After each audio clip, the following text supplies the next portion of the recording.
Good morning students. 10th में आज हम करेंगे हमारा लेसन भारत में राष्ट्रवाद, नमक की यात्रा और सविनय अवज्ञा के आंदोलन। इस भाग में हम पहुंच गए थे। देश को एकजुट करने के लिए महात्मा गांधी को नमक एक शक्तिशाली प्रतीक दिखाई दिया, क्योंकि हमारे यहाँ पर एक काम कहावत प्रसिद्ध है कि हमने तुम्हारा नमक खाया है, और उसके साथ गद्दारी नहीं करते हैं। 31 जनवरी 1930 को उन्होंने वायसराय इरविन को एक खत लिखा। खत यानी पत्र। वायसराय उस समय भारत के सबसे बड़े अधिकारी होते थे। एक किस्म से वो देश के प्रधानमंत्री होते थे, और उस समय वायसराय थे इरविन, जो ब्रिटिश सरकार के एक अधिकारी होते थे। भारत में उसकी पावर एक प्रधानमंत्री के बराबर होती थी, उसके ठाठ बाट प्रधानमंत्री से भी ज्यादा थे। इस खत में उन्होंने 11 मांगों का उल्लेख किया था। इनमें से कुछ सामान्य मांगे थी, जबकि कुछ मांगे उद्योगपतियों से लेकर किसानों तक विभिन्न तबकों जुड़ी हुई थी। गांधी जी इन मांगों के जरिए समाज के सभी वर्गों को अपने साथ जोड़ना चाहते थे। नमक का अमीर और गरीब सभी इस्तेमाल करते हैं।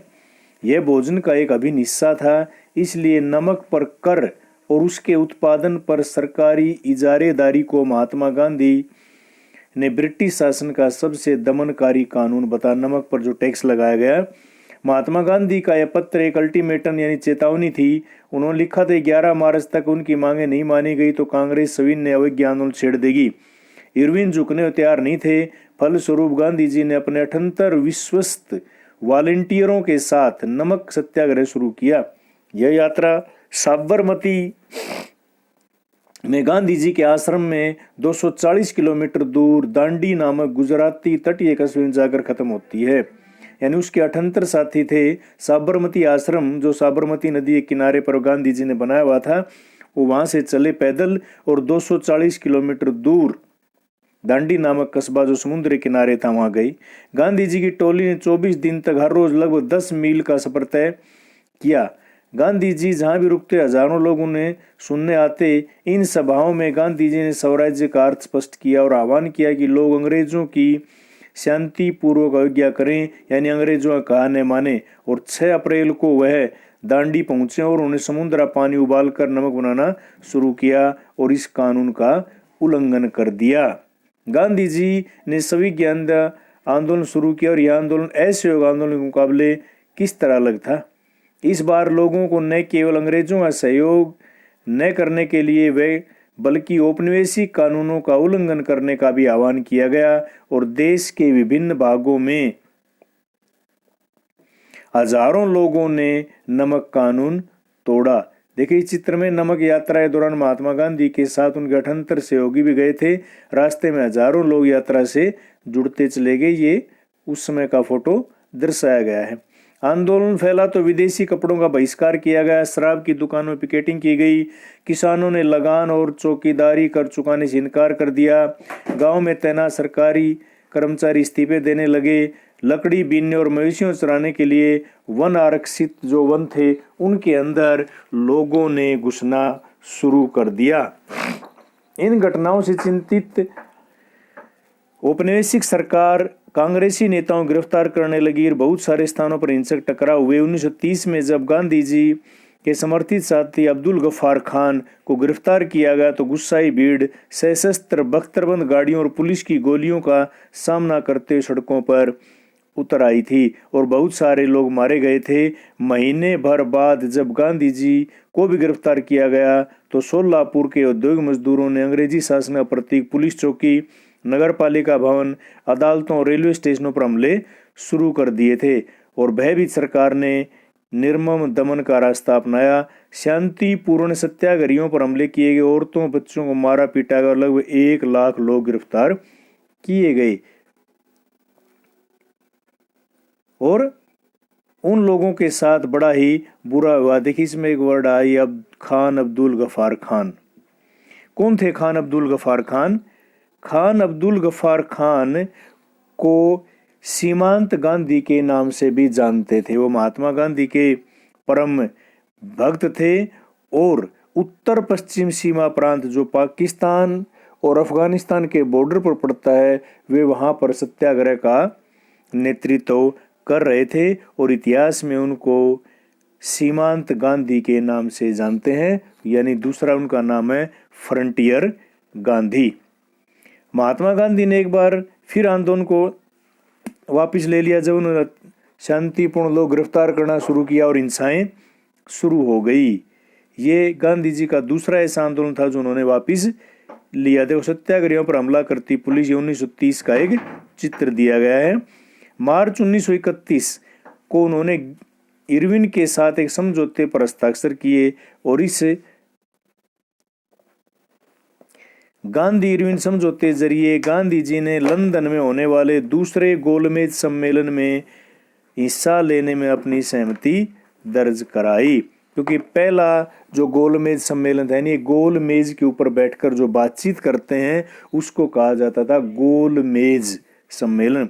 इसलिए दूसरे सम्मेलन में महात्मा गांधी ने जाने के लिए हाँ भर दी और इसके बदले सरकार राजनीतिक कैदियों को रिहा करने पर राजी हो गई और दिसंबर 1931 में सम्मेलन के लिए गांधी जी